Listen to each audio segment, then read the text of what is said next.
शुक्रवार, आज 17वां पड़ाव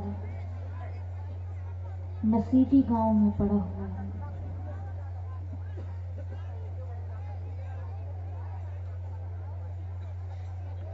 प्रातःकाल आज हम लोग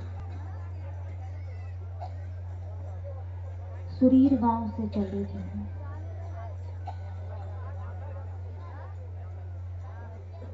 सुरीर गांव से पैटी गांव पहुंचे, वहां से फिर हिंडोल होते हुए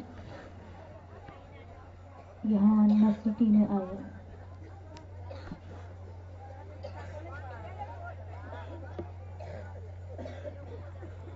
कृष्ण समय में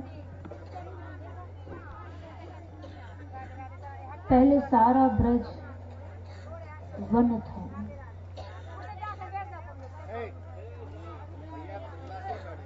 धीरे धीरे वन नष्ट होते गए, वनों के नाम भी लुप्त हो गए,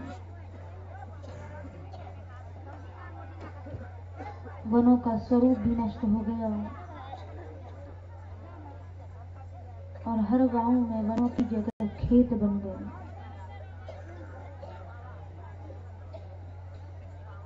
पहले ब्रज में चारों ओर वन थे।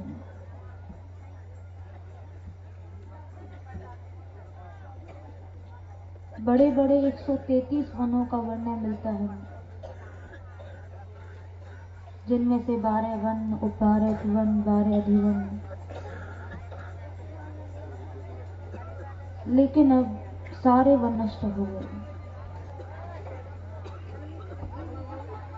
श्रीमद् भागवत जी में स्वयं भगवान ने नंद बाबा को कहा, बाबा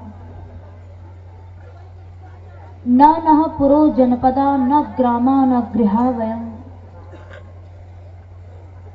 नित्यं वनौकसस्तात् वन शैल निवासिना।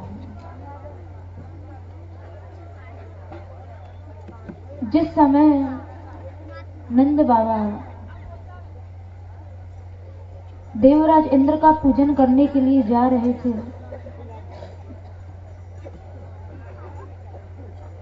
तो ठाकुर जी ने नंद बाबा को कहा, बाबा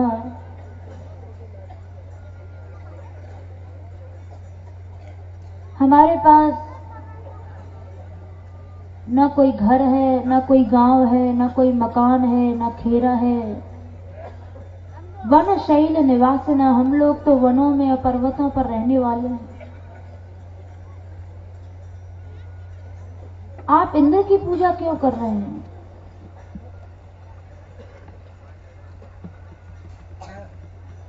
जिन वनों ने हमें आश्रय दिया, जिन पर्वतों ने हमें आश्रय दिए, आप उनका पूजन करें।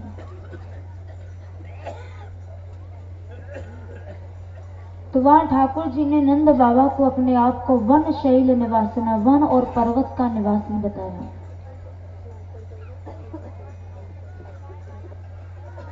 जिन वनों को, जिन पर्वतों को श्याम सुंदर ने अपना घर बनाया, आज ब्रज के वे सभी वन पर्वत धीरे धीरे लुप्त होते जा रहे हैं।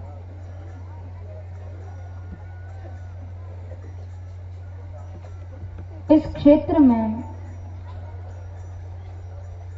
जितने भी गांव हैं, कृष्ण समय में इन सभी गांवों को वनों के नाम से जाना जाता था। जैसे कल जहां हम लोगों का पड़ाव था सुरीर गांव में, तो सुरीर गांव को कृष्ण समय में सुरभि वन कहा जाता था। उसके बाद हम लोग हिंडोल आए। हिंडोल का प्राचीन नाम, कृष्णकालीन नाम दोलावन था। उसी तरह से वहीं पास में एक बिजौरी गांव है, उसको मंगल वन कहा जाता था। छाहेरी गांव है, उसे आश्रित वन कहा जाता था। क्योंकि उस समय चारों ओर वन ही वन थे, जंगल ही जंगल थे, तो इस क्षेत्र को वन के नाम से जाना जाता था। जिन वनों में ठाकुर जी ब्रजवासियों के साथ रहते थे और भगवान ने स्वयं वन शैल निवासी न अपने आप को वनों का निवासी, पर्वतों का निवासी कहा नंद बाबा से। तो ये जो क्षेत्र है जहां आज हम लोग बैठे हुए हैं, इस क्षेत्र को आश्रित वन कहते हैं, क्योंकि यहां इस क्षेत्र में ब्रजवासियों की श्री कृष्ण से आश्रय के ऊपर चर्चा हुई थी। ब्रजवासियों ने श्री कृष्ण का जैसा अनन्य आश्रय लिया, उस अनन्य आश्रय की प्रशंसा स्वयं ब्रह्मा जी ने की।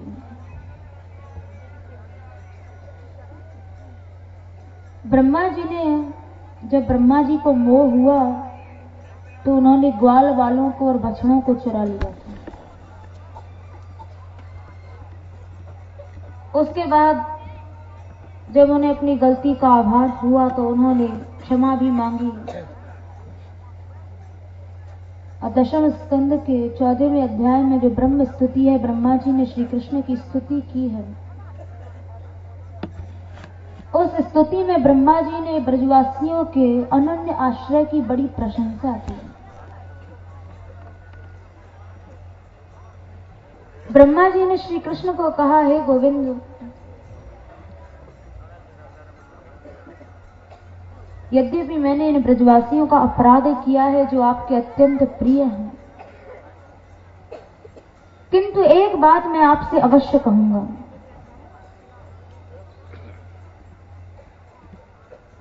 क्योंकि सभी देवादि गणों ने यह लीला देखी थी, ब्रज के ऊपर जो इंद्र का कोप हुआ था,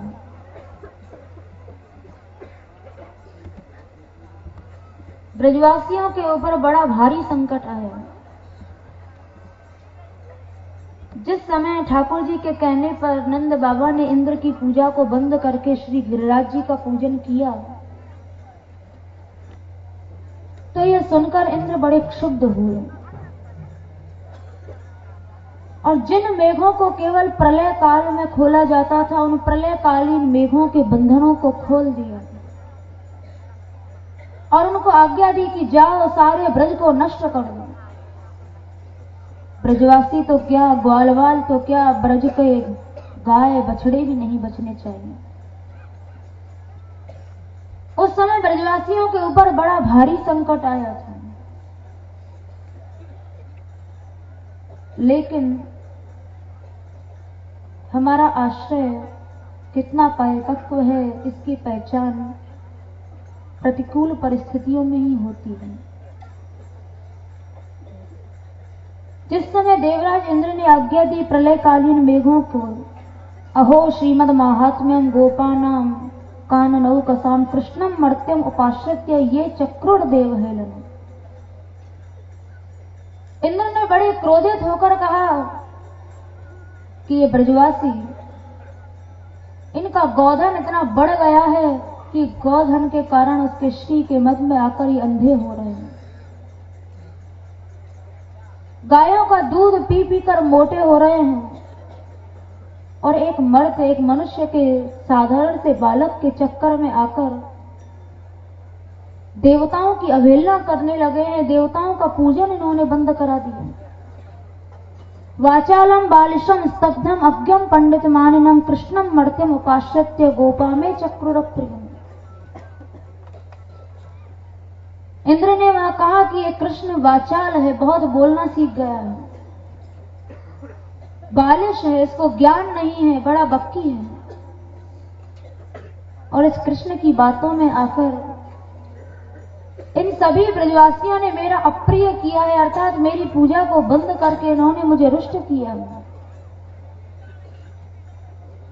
जाओ, जल्दी से जाओ और ब्रज को नष्ट कर दो। मैं स्वयं आ रहा हूं ऐरावत पर चढ़कर और आकर देखूंगा 49 मर्दगणों को प्रलयकालीन हवा को लेकर मैं स्वयं ब्रज को नष्ट करने के लिए आ रहा हूं। जाओ, ब्रज को नष्ट करने के लिए चले जाओ। एशाम श्रियाविलिप्ता नाम कृष्णे नाधमा इतात्मनाम धुनत श्री मदस्तंभम पशु नयत संशय। इन ब्रजवासियों को धुन दो, इनको नष्ट कर दो, वहां का एक बछड़ा भी बचना नहीं चाहिए।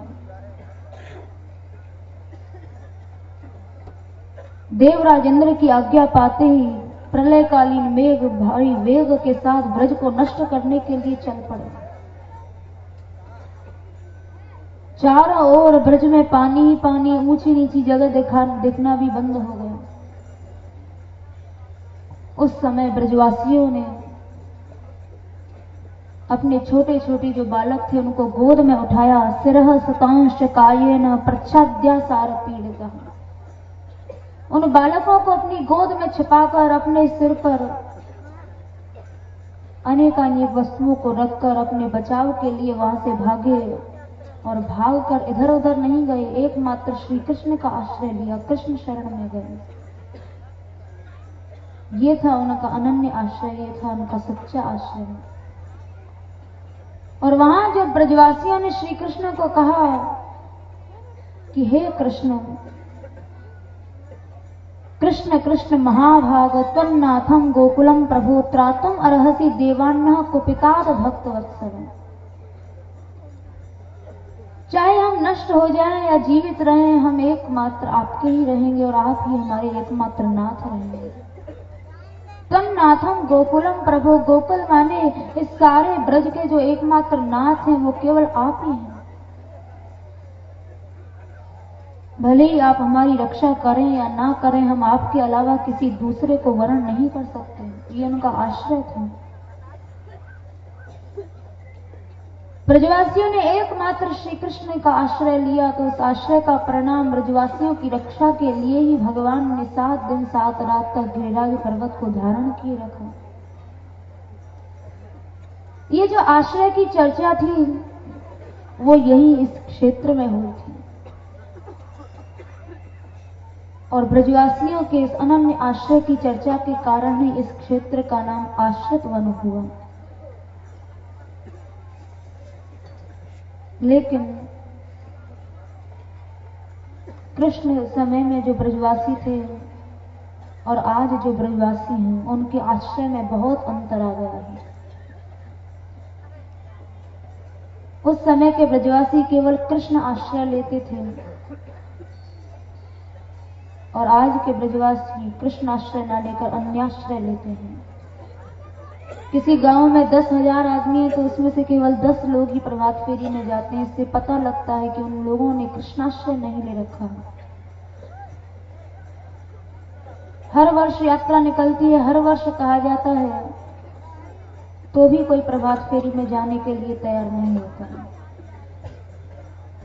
क्योंकि जो पुराने ब्रजवासियों का आश्रय था वो आश्रय आज के ब्रजवासियों के अंदर दिखाई नहीं पड़ता। ब्रजवासी तो वो थे जो कृष्ण गुणगान के बिना रह ही नहीं पाते थे, कृष्ण चर्चा के बिना रह ही नहीं पाते थे। वे गोपियां जो कहती थी कि कृष्ण को देखे बिना हमारी एक त्रुटि एक युग के समान व्यतीत होती है, क्योंकि उन्होंने एकमात्र कृष्णाश्रय ले रखा था। अनन्य आश्रय था रसखान जी का। रसखान जी ने कृष्ण आश्रय लेने के लिए अपार वैभव को, राज्य वैभव को भी छोड़ दिया। एक आश्रय होने के कारण स्वयं श्रीनाथ जी ने रसखान जी को, उसका परिणाम था कि उनको दर्शन दिए, उनके साथ वे खेला करते थे। उन्होंने अपने शब्दों में लिखा है, मानुष हो तो वही रसखान, बसों ब्रज गोकुल गांव के दौरान। हे गोविंद, यदि तू मनुष्य जन्म देता है तो ब्रज में ग्वारिया का जन्म दे दे, जिससे मैं गायों को चराता फिरूं। जो पशु हो तो कहा बस मेरो चरो नित नंद की गायन मझारा। जो खग हो तो कहा बस मेरो बसो नित कालिंदी कूल बिदारा। यदि पक्षी भी बनाता है तो ब्रज में यमुना के किनारे किसी वृक्ष का पक्षी बनाते हैं। पाहन हो तो वही गिरी को जो कियो कर छत्र पुरंदर कारण। पत्थर भी बनाता है तो यहाँ के पर्वतों का बनाए, जिससे कभी तो मुझे तेरा दर्शन प्राप्त हो ही जाएगा। इसको कहते हैं आश्रय। उस समय के ब्रजवासियों के क्या भाव थे। वे ब्रजवासी जिनकी प्रशंसा मथुरा की नारियों ने की, जिनकी प्रशंसा द्वारिका की रानियों ने की, जो ब्रजवासी श्री कृष्ण के अतिरिक्त किसी को जानते ही नहीं थे, ना मथुरा नाथ को जानते, ना द्वारिका नाथ को जानते। नागरी दास जी ने इस बात को अपने पद में लिखा है।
गोवर्धन गोकुल नंदीश्वर गोवर्धन गोकुल नंदीश्वर गोवर्धन गोकुल नंदीश्वर गोवर्धन गोकुल बरसानो विश्राम हमारो बरसानो विश्राम हमारो नागरिदास द्वारिका मथुरा नागरिदास द्वारिका मथुरा इन सोचे सो काम हमारो इन सोचे सो काम हमारो मुरलीवारो श्याम हमारो मुरलीवारो श्याम हमारो मुरलीवारो श्याम।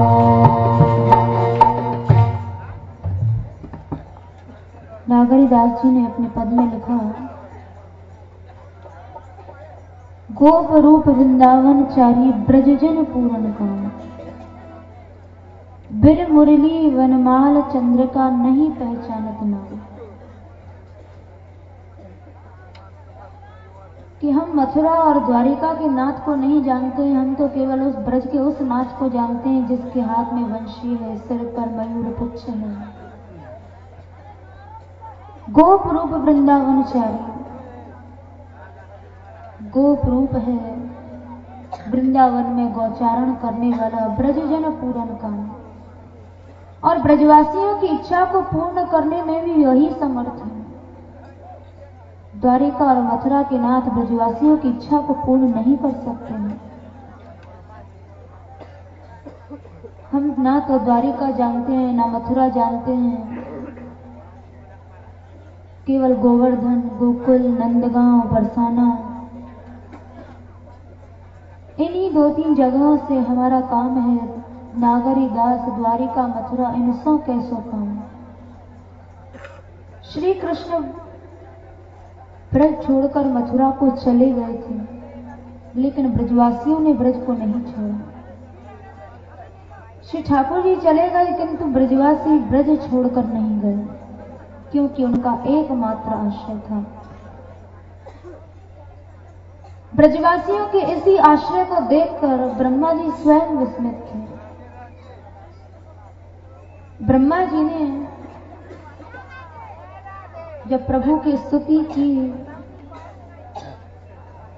जब ब्रह्मा जी को मोह हुआ, ग्वाल वालों को चुराया, बछड़ों को चुराया, तो प्रभु ने अपना वैभव दिखाकर उनके मोह को भंग किया। उसके बाद ब्रह्मा जी ने प्रभु से क्षमा मांगी और भगवान से कहा कि हे प्रभु, मैं एक बात अवश्य कहूंगा। उन्होंने वहां अपनी स्तुति में कहा, एषाम घोष निवास नाम उत भवान किम देव राते ति नश्चेतो विश्व फलात फलम त्वद परम पुत्राप्यनुमह्यते। इन ब्रजवासियों ने जैसा प्रेम आपसे किया है, आपका ही एकमात्र आश्रय स्वीकार किया, लोक वेद धर्म सबको आपके पीछे छोड़ दिया, तो आप इनके इस प्रेम के बदले में इनको क्या दे सकते हैं? भोजन परोसने वाले धीरे धीरे बात करिए और यात्री भी धीरे धीरे बोले, सत्संग हो रहा है सुनते जाइए, प्रसाद पाओ, आराम से बोलो मत ज्यादा। ब्रह्मा जी बोले, प्रभु यदि आप कहते हैं कि विश्व का फल तो मैं ही हूं, मैं अपने आप को इनको दे देता हूं, तो उसमें आपने कोई न्याय नहीं किया है, ये तो बहुत बड़ा अन्याय है। क्योंकि आपने अपना ये स्वरूप, आपने अपना ये रूप तो हत्यारिन पूतना को भी दे दिया था, उसके छोटे भाई बकासुर को भी दे डाला था। वही रूप यदि आप इन प्रेमी ब्रजवासियों को देते हैं तो इनके साथ बहुत बड़ा अन्याय है। तो मैं तो यही कहूंगा कि आप ब्रजवासियों को इनके प्रेम के बदले कुछ भी नहीं दे सकते हैं। सद्वेषादेव पूतनापि सकुला त्वामेव देवा पिता यद धामार्थ सुरत प्रियात्म तनय प्राणाशयास्त्वकृते। इन ब्रजवासियों ने अपने 8 चीजों को आपको सौंप दिया, इन ब्रजवासियों के पास केवल 8 ही चीजें हैं और उन सबको इन्होंने आपके लिए सौंप डाला। वे 8 चीजें कौन कौन सी है? यद धामार्थ, धाम माने इनके पास जो रहने के लिए घर है, मकान है, वो सब आपके लिए हैं। अर्थ, ब्रजवासियों के पास जो भी गौधन है वो सब आपके लिए ही है। ब्रजवासियों के तनय माने बेटा बेटी भी सब आपके ही लिए हैं। ब्रजवासियों का अपना कुछ भी नहीं है। सुहृद माने संसार में इनका कोई भी पारिवारिक संबंध नहीं है, जो भी संबंध है वो सब आपसे ही है। प्रियता, प्यारापन जिसे कहते हैं, इनकी संसार में आपको छोड़कर अन्यत्र प्रियता भी नहीं है। इनके प्राण भी अपने नहीं है, इनके प्राण भी आपके लिए हैं। इनका शरीर भी अपने लिए नहीं है, वो भी आपके लिए है। इनका अंतःकरण भी अपने लिए नहीं है, वो भी आपके लिए। ये 8 चीजें जिन ब्रजवासियों ने आपको दे डाली, उन ब्रजवासियों के इस समर्पण के, इस प्रेम के बदले यदि आप उनको अपना स्वरूप देते हैं, अपना रूप देते हैं, तो इसमें आपका न्याय नहीं। क्योंकि जो रूप आपने राक्षसी को दे डाला, जो पूतना आपको जहर पिलाकर मारने के लिए आई थी, वो रूप तो आपने उस राक्षसी को भी दे दिया था। वही रूप यदि आप इन ब्रजवासियों को देते हैं तो ये कहां का न्याय है? तो ब्रजवासी जिनका सब कुछ श्री कृष्ण थे, जिनका सब कुछ श्री कृष्ण के लिए ही था, उनको ब्रजवासी कहा जाता था। ये जो आश्रय की चर्चा थी, ये इसी क्षेत्र में हुई और इसीलिए इसी कारण इस क्षेत्र का नाम आश्रित वन हुआ। उसके बाद हम लोग टेढ़ी गांव में पहुंचे। टेढ़ी गांव के बारे में ब्रज की प्राचीन पुस्तकों में मिलता है कि जहां टेढ़ी गांव है, उस जगह पहले कृष्ण समय में करी के बड़े भारी वन थे, जिनका वर्णन रस्थान जी ने भी अपने शब्दों में लिखा। या लकुटी और कामरिया पे राज तिहूपुर को तजी डाला। रसखान जी ने अपने शब्दों में बताया।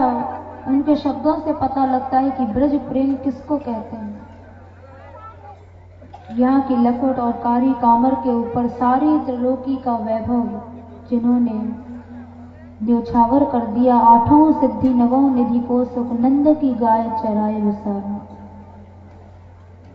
यहाँ यदि गौचारण करने के लिए मिल जाए, यहाँ यदि गाय चराने के लिए मिल जाए, तो उसके पीछे 8 सिद्धि 9 निधियों को हम जलाकर फूंक दें। पहले ब्रजवासियों का कितना प्रेम था गायों से। ब्रजवासी पहले कितने गौभक्त थे। गोपियों ने गोपी गीत में कहा, यत्ते सुजात चरणाम बुरुहम स्तनेषु भीतः शनैः प्रिय दधि मही कर्कशेषु तेना टवी मटसी तद व्यथते न किंचित् कूर्पादिभिर्भ्रमति धीर भवदा यशामः। हे नाथ, जिन चरणों को हम बड़े भय के साथ अपने वक्षस्थल पर रखती हैं कि हमारे कहीं कठोर वक्षस्थल आपके कोमल चरणों को पीड़ा ना पहुंचा दे, कोई कष्ट ना पहुंचा दे, और आप उन्हीं कोमल कोमल चरणों से जब गायों के पीछे नंगे पैर घूमते हैं, तो ये देखकर हमारे मन को बड़ी भारी व्यथा होती है। ब्रजवासियों का गायों में ऐसा प्रेम था, तो ठाकुर जी ने एक बार यशोदा मैया ने श्री कृष्ण को कहा भी कि कन्हैया, जब तू गौचारण के लिए जाता है तो पनैया पहन जाया कर।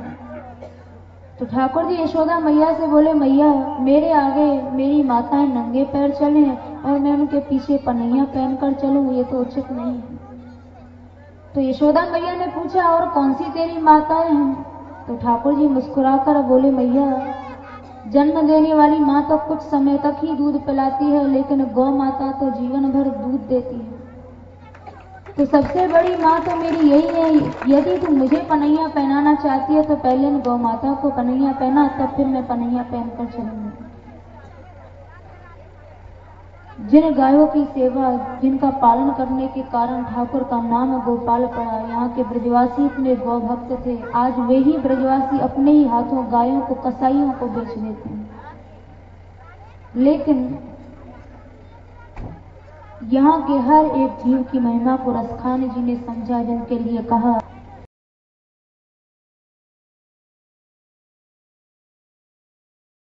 रसखान कबे इन नैनन सो ब्रज के वन बाग तड़ाग नेहा। कोटि कहूं कल धौत के धाम करील की कुंजन ऊपर वार।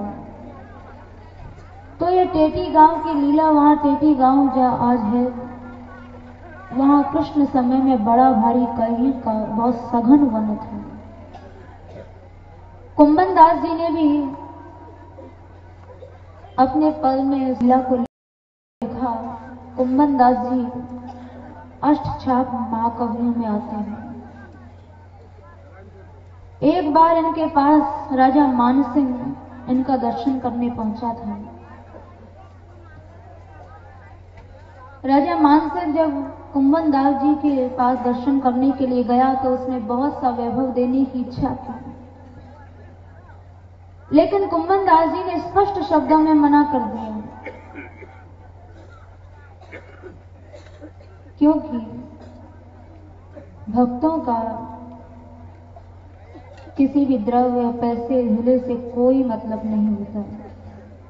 कुंभन दास जी ने कहा कि तू मुझे क्या देगा, मुझे तो ब्रज की सबसे बड़ी मेवा मिली हुई है। उन्होंने टेटी को ब्रज की मेवा बताया। और जिस समय कुंभन दास जी बेजर की रोटी, बाजरे की रोटी और टेटी भोग में लगाते थे तो स्वयं श्रीनाथ जी साक्षात रूप से आते और 56 भोग छोड़कर कुंभन दास जी के बेजर की रोटी और टेटी के साग को बड़े प्रेम से खाया करते थे। तो ये टेटी गांव की लीला है जिसको कुंभन दास जी ने अपने पद में लिखा।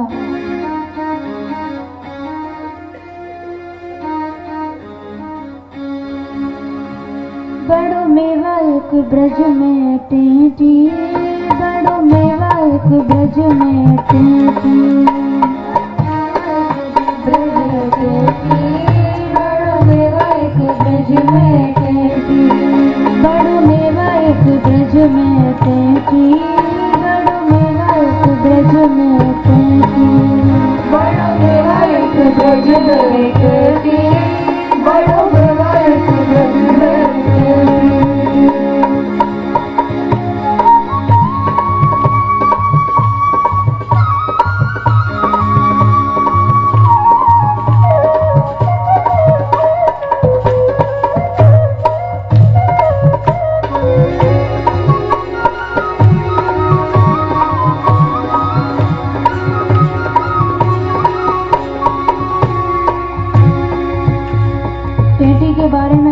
काबुल में मेवा करी ब्रज में टेटी खाए, कहूँ कहूँ गोपाल की भूल सिट ली जाए।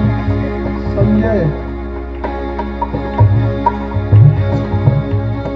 तो ठाकुर जी को भी यहाँ की ब्रज की टेटी बहुत प्रिय है, इसलिए कुंभन दास जी ने टेटी को मेवे की उपमा दी। बड़ो मेवा एक ब्रज में टेटी, बड़ो मेवा एक ब्रज में टेटी, बड़ो मेवा एक ब्रज में टेटी, बड़ो मेवा एक ब्रज में टेटी।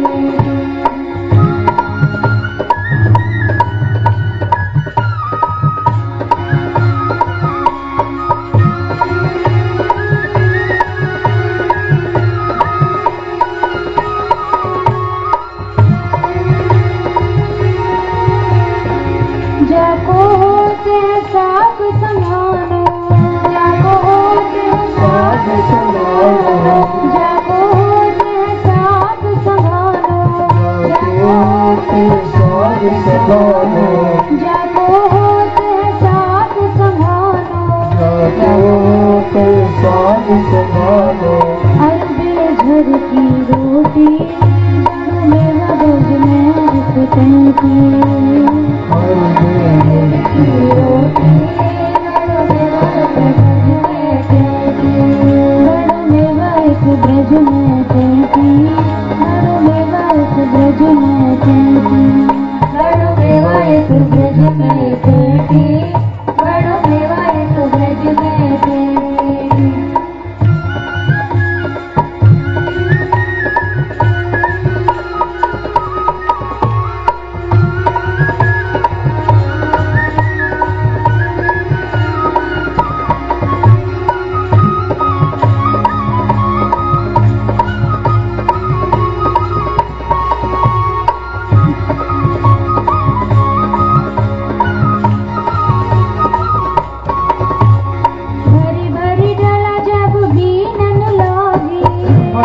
डला जब बीनन लागी, भर भर डला जब बीनन लागी, भर भर डला जब बीनन लागी।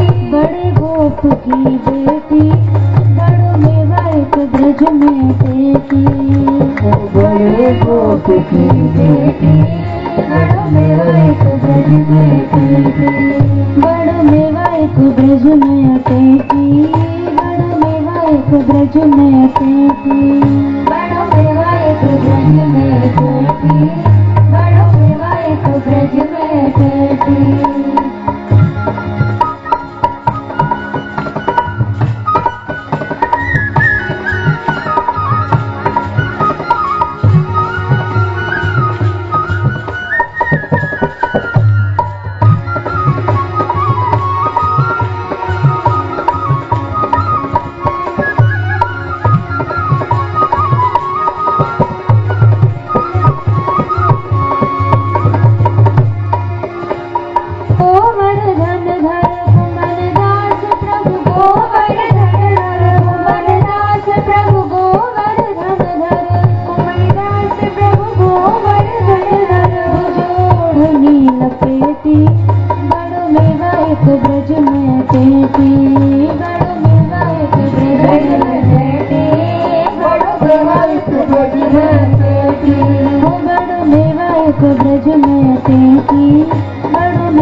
ब्रज के इन करीब के वनों का वर्णन,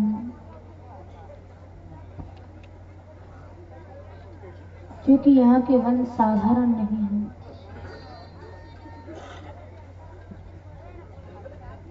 रसिकन पारिजात यह दीखत विमुखन ढाक तलूक, धनी धनी वृंदावन के रूप। व्यास जी ने अपने पद में लिखा कि यदि किसी के पास भाव दृष्टि होगी तो निश्चित ही यहाँ के जो वन हैं, यहाँ के जो वृक्ष हैं, यहाँ की लताएं हैं, वो स्वर्ग के पारिजात से भी कहीं अधिक हैं। किंतु विमुखन ढाक लोग, जिनके अंदर ये भाव दृष्टि नहीं है, जो विमुख लोग हैं,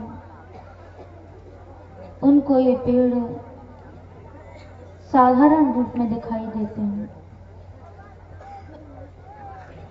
हिंडोल गांव हम लोग आए, जिसका शास्त्रीय नाम दोला वन है। उस गांव की लीला का वर्णन श्रीमद् भागवत जी में भी आता है। पच्चिच्च दर्दो प्लावेर विविधई रूप हास कहे, कदाचित स्पंदो लिकया कर हिचिन नृप चेष्टया। स्पंदो लिकया माने यहाँ ब्रज में राधा माधव ने जगह जगह झूला झूला है। हिंडोल माने झूला झूलना, किंतु अब ब्रज में श्री जी ठाकुर जी तो झूला झूलते नहीं दिखाई देते, लेकिन माया का झूलना जरूर चारों ओर दिखाई दे रहा है। चारों ओर माया का ही एकमात्र नृत्य हो रहा है। पहले जो ब्रजवासी थे वो ब्रजवासी अब नहीं रहे। ब्रजवासियों के, उन प्राचीन ब्रजवासियों के न रहने के कारण ही ब्रज की धरोहर भी धीरे धीरे लुप्त होती जा रही है। जहां चारों ओर वन ही वन थे, वहां चारों ओर आज खेत बन गए। वनों का नाम निशान भी नहीं है। लेकिन जिस समय यहाँ वन थे तो यहाँ के वृक्षों के ऊपर राधा माधव झूला झूला करते थे, जिसको अपनी अपनी वाणी में रसिक महापुरुषों में लिखा है।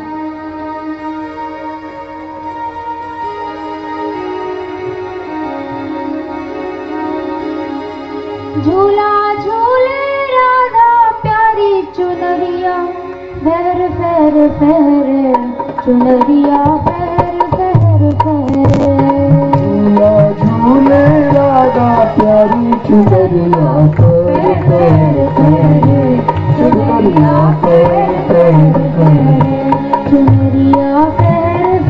पहरे चुनरिया पहर पहर पहरे चुनरिया पहर पहर पहरे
कदम की दरिया झूला पड़ो कदम की दरिया झूला पड़ो कदम की दरिया झूला पड़ो कदम की दरिया झीनी पड़ रही नैनी बुंदिया झीनी पड़ रही नैनी बुंदिया झोटा दे रही सब सखिया झोटा दे रही सब सखिया मुख में लटक रही लटकारी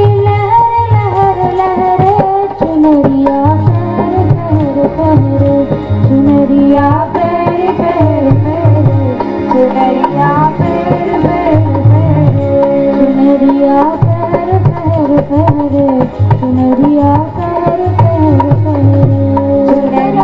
पैर पैर पैरे चुनरिया पैर पैर पैरे उलझ पड़ी बैजंती माला उलझ पड़ी बैजंती माला उलझ पड़ी बैजंती माला उलझ पड़ी बैजंती माला सुलझावत है श्री नंद लाला सुलझावत है श्री नंद लाला खींच लियो तब भोरी गाला खींच लियो तब भोरी गाला टूट पड़ी मोहसिन की माला जहर जहर जहरे चुनरिया पैर पैर पैरे चुनरिया पैर पैर पैरे चुनरिया पैर पैर पैरे चुनरिया पैर पैर पैरे चुनरिया पैर पैर पैरे।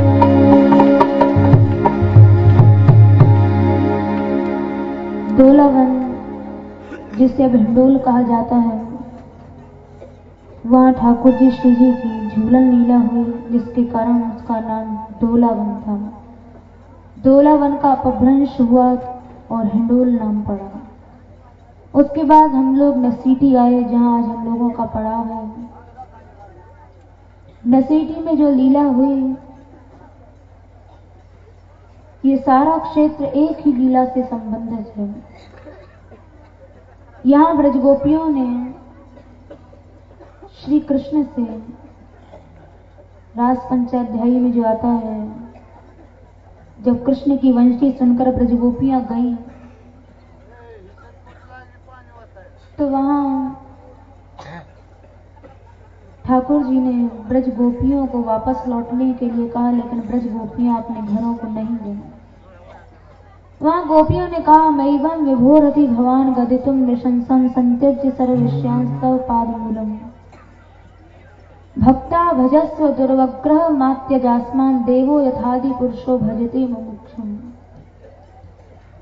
गोपियों ने कहा, श्री कृष्ण हम तुम्हारी शरण में आने के लिए संत्यज्य सर्व विषयान, सब विषयों को छोड़कर तुम्हारी शरण में आए हैं। जिस प्रकार से मुमुक्षु लोग भगवान का भजन करते हैं, हम भी वैसे ही तुम्हारा भजन कर रहे हैं, किंतु जब भक्त भगवान का भजन करता है तो भगवान भी भक्त का भजन करते हैं। यदि तुम्हें हमारे प्रेम में जरा भी संशय है तो तुम हमारे हृदय में घुसकर हमारे अंतःकरण में प्रवेश करके देखो। हमारे मन में विषयों की, भोगों की लेश मात्र भी कोई आशा नहीं है, कोई इच्छा नहीं है। इसलिए तुम हमें स्वीकार करो। ब्रज गोपियों ने कृष्ण प्राप्ति के लिए जो अपनी समस्त पारिवारिक आसक्तियों का नाश किया, कृष्ण प्रेम की शुरुआत ही सांसारिक आसक्तियों के नष्ट होने पर होती है। तुम सांसारिक संबंध, सांसारिक आसक्तियों को नष्ट करने की चर्चा गोपियों ने यही श्री कृष्ण से की थी, जिससे इसका नाम नसीटी हुआ। ब्रज गोपियों ने जब श्री कृष्ण से सर्वत्याग करके प्रेम किया तो उनके उस प्रेम का लोहा श्री कृष्ण ने माना। भगवान ने स्वयं कहा, न पारे हम निर्वद्य संयुजाम स्वसाधु कृत्यम विबुधाय शापी वह या मां भजन दुर्जर गृह श्रृंखला संवृष्ट तद्वह प्रतियातु साधु। कि हे गोपियों, तुमने मेरे पीछे जो लोक वेद की मर्यादा को छोड़ा, आसक्ति की उन कठिन श्रृंखलाओं को तोड़ा जिन्हें बड़े बड़े योगी और यति भी नहीं तोड़ पाते हैं, मैं तुम्हारे इस निश्चल निर्दोष प्रेम का ऋणी हूं। और इस प्रेम का बदला यदि मैं अमर शरीर पाकर अनंत काल तक तुम्हारी सेवा करके चुकाना चाहूं तो भी मैं अपने आप को उड़न नहीं समझूंगा। गोपियों ने जब कृष्ण प्राप्ति के लिए गोपियां चली हैं तो उन्होंने सबसे पहले इन आसक्तियों को छोड़ा, इन संबंधों को छोड़ा, क्योंकि जब तक संसार में कहीं भी आसक्ति है, संबंध है, निश्चित है कि तब तक प्रभु प्रेम की शुरुआत भी नहीं हो सकती है। भरत जी ने कहा, जरे सो संपत्ति सदन सुहृद मात पितु भाई, सन्मुख होत जो राम पद करे न सहज सहाय। कि ऐसी सुख समृद्धि में, ऐसे माता पिता में आग लग जाए जो कि भगवान की ओर उन्मुख होने में जीव को सहायता नहीं देते हैं। एकमात्र आश्रय श्री कृष्ण का होना चाहिए, एकमात्र संबंध श्री कृष्ण से होना चाहिए। आसक्ति भी एकमात्र हो तो श्री कृष्ण में हो। जैसे हरिश्चंद्र जी महाराज ने कहा, भजू तो गोपाल एक, सेऊ तो गोपाल एक, मेरो मन लाग्यो सब भांति गोप बाल सुन। मेरे देव देवी गुरु मात पिता बंधु इष्ट मित्र अरु अरि नाते सब गोप बाल सुन। हरिश्चंद्र और सोना कछु संबंध मेरो आसरो सदैव एक लोचन विशाल को। मांगू तो गोपाल सो न मांगू तो गोपाल सो, रीझू तो गोपाल सो खींचू तो गोपाल सो। गोस्वामी तुलसीदास जी महाराज ने भी कहा, एक भरोसो एक बल एक आस विश्वास, एक राम घनश्याम इच्छा तक तुलसीदास। इसी को मीरा जी ने भी कहा, मेरे तो गिरधर गोपाल दूसरो न कोई, जाके सिर मोर मुकुट मेरो पति सोई, तात मात भ्रात बंधु आप न कोई। जब तक ऐसा भाव नहीं आएगा, ऐसा आश्रय नहीं आएगा, निश्चित है कि तब तक कृष्ण प्राप्ति होना असंभव है। प्रणय गीत में गोपियों ने यहां तक कह दिया, कुर्वन्ति हित्वै रतिम कुशलाः स्व आत्मन नित्य प्रिय पति सुतादि भी रार्ति दहितम। कि हे नाथ, जो कुशल स्त्रियां होती हैं वो केवल आपसे ही प्रेम करती हैं, क्योंकि वे जानती हैं कि संसार के जितने भी संबंध हैं वो आरती दही हैं, वो कष्ट देने वाले हैं। संसार में यदि सुख चाहते हैं तो संबंध केवल श्री कृष्ण से ही जोड़ना चाहिए। ब्रज गोपियों ने कृष्ण प्राप्ति के लिए अपने सभी संबंधों को नष्ट कर दिया था, लोक वेद की मर्यादा को भी नष्ट कर दिया था। आश्रय की चर्चा में अनेकों पद मिलते हैं। गोपियां कहती हैं, नंद लाल सो मेरो मन मान्यो, कहा करेगो कोई री, हो तो चरण कमल लिपटानी, होनी होए सो होए री, गिरपति मात पिता मोई त्रासत, हसत बटाऊ लोगरी, अब तो यह ऐसी बनी आई, विधना रचे संयोग रे। जब तक संसार में कहीं भी लेश मात्र भी आ सकती है, लेश मात्र भी अपना संबंध हम लोग समझते हैं, निश्चित है कि वहां आश्रय सिद्ध नहीं हो सकता है। तो ब्रज गोपियों ने अपने इन सभी सांसारिक संबंधों को, सांसारिक आसक्तियों को नष्ट करके तब कृष्ण प्रेम की शुरुआत की थी। तो संसार से संबंध नष्ट करने के कारण, पारिवारिक संबंधों को, पारिवारिक आसक्तियों को नष्ट करने के कारण ही यहाँ इस क्षेत्र का नाम नसीटी पड़ा, जहाँ आज हम लोगों का पड़ा हुआ है। तो संक्षेप में जहाँ जहाँ आज हम लोग गए वहाँ की लीला आप लोगों ने सुनी। अब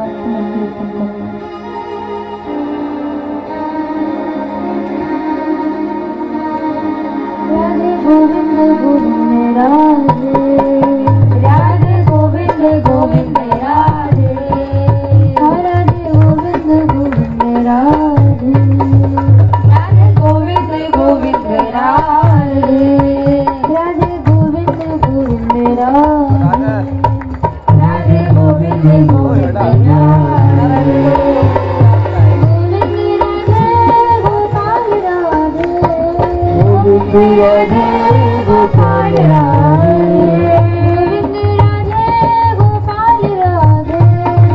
गोविंद राधे गोपाल राधे, राधे गोविंद गोविंद राधे, राधे गोविंद गोविंद राधे, राधे